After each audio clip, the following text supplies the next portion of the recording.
तो अब इस वीडियो के अंदर हम लोग डिस्कस करेंगे अपनी स्विच स्टेटमेंट के बारे में, ठीक है। सबसे पहले हम लोग एक वेरिएबल ले लेते हैं डे के नाम से और इसके अंदर कोई भी वैल्यू स्टोर कर देते हैं। फॉर एग्जांपल मैंने 2 स्टोर कर दिया है, ठीक है।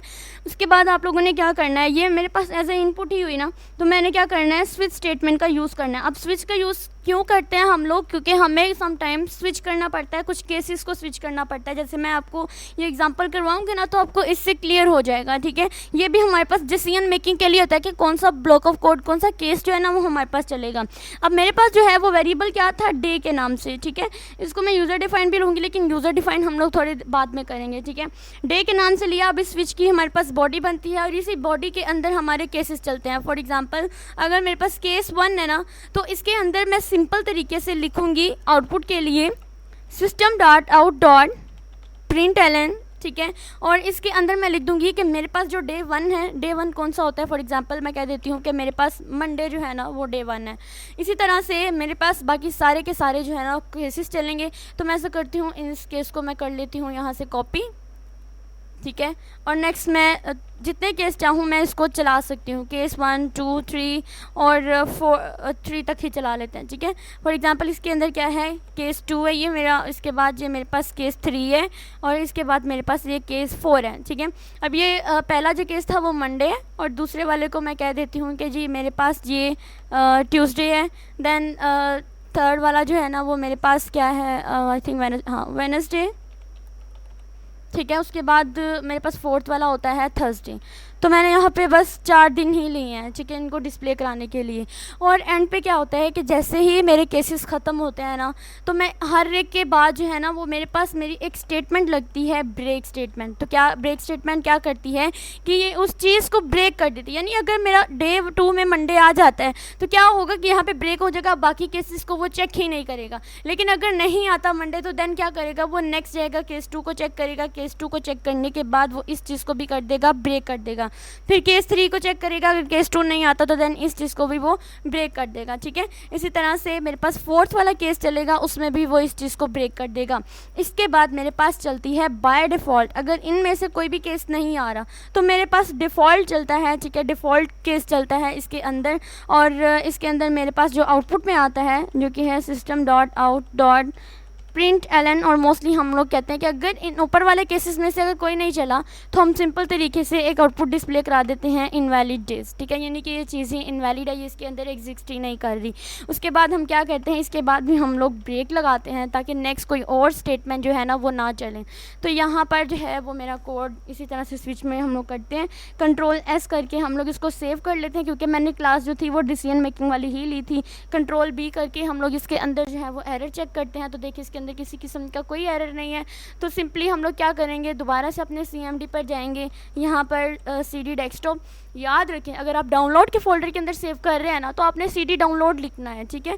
तो यहाँ पे लिखूँगी CD प्रैक्टिस के नाम से जो मैंने बनाया था। इसके बाद मैं लिखूँगी जावा C, क्लास का नेम डॉट जावा, सॉरी यहाँ पे जावा की जगह मेरे पास जावा लिख क्या है। तो यहाँ पर दोबारा से कंपाइल कर लेते हैं, जी my decision making dot java, ठीक है। कंपाइल होने के बाद हम इसको रन करेंगे जावा और लिख देंगे डिसीजन मेकिंग, ठीक है।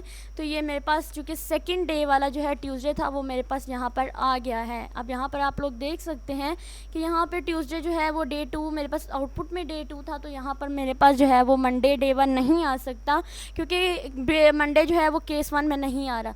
तो यहाँ पर मैंने अगर इंटीजर टाइप की दिया ना तो केसेस भी मुझे इंटीजर टाइप के ही देने हैं।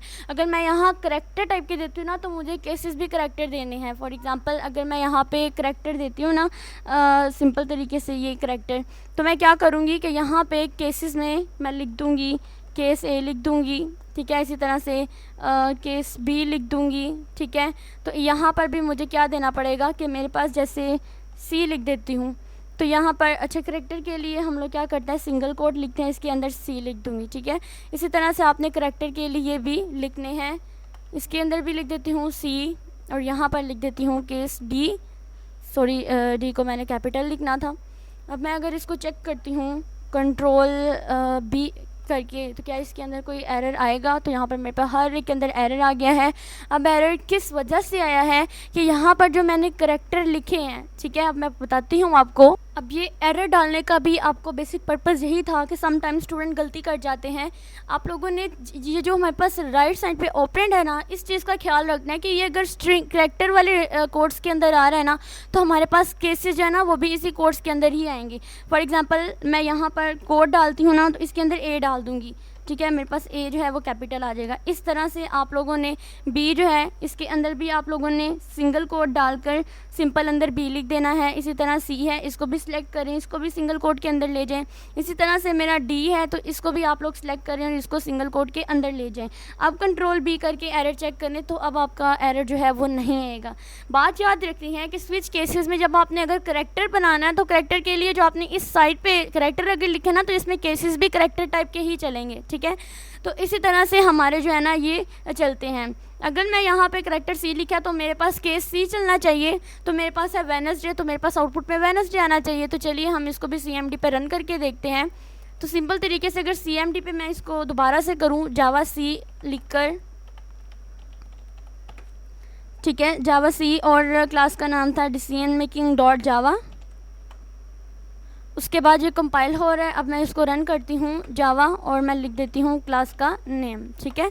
उसके बाद मेरे पास आउटपुट में वेडनेसडे आया। अब वेडनेसडे, अब आप लोगों ने देखा होगा कि मैंने उसको दोबारा से सेव करके, तो मैंने उसको दोबारा से एरर चेक करके फिनिश किया उसको उसका कंपाइल टाइम में।